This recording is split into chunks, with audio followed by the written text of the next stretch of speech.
ஆடி அமாவாசை எப்போது? திதி கொடுக்க உகந்த நேரம் என்ன? ஆடி அமாவாசை நாளில் செய்யக்கூடாதவை. மாதந்தோறும் அமாவாசை தினம் வந்தாலும் ஆண்டுதோறும் வருகின்ற ஆடி மாத அமாவாசை, புரட்டாசி மாத மாகாளயபட்ச அமாவாசை, தை மாத அமாவாசை ஆகிய 3 அமாவாசை தினங்கள் பிரசித்தி பெற்றவையாகும்.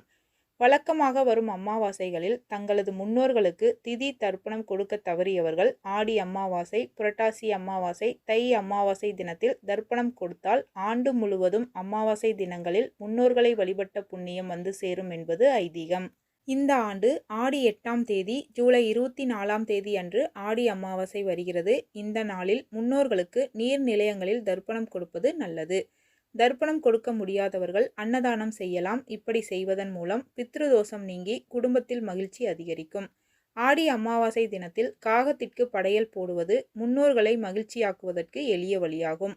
ஆடி அமாவாசை திதி ஆரம்பிக்கும் நேரம் ஜூலை 23ஆம் தேதி புதன்கிழமை நள்ளிரவு 2:28 மணிக்கு தொடங்கி ஜூலை 24ஆம் தேதி இரவு 12:40 மணிக்கு முடிகின்றது.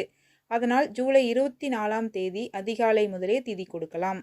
ஆடி அமாவாசை நாளில் செய்யக்கூடாதவை: கோலம் போடக்கூடாது, அசைவம் சாப்பிடக்கூடாது, சமைக்கவும் கூடாது. சுமங்கலி பெண்கள் தர்ப்பணம் தரக்கூடாது. சுமங்கலி பெண்கள் அமாவாசை நாளில் பட்டினியுடன் சமைக்கக்கூடாது. முன்னோர்களுக்கு தர்ப்பணம் அளித்து வீட்டில் வழிபாடு செய்து முடிக்கும் வரை வீட்டில் தெய்வ சம்பந்தமான பூஜைகளை ஒத்திவைப்பது நல்லது.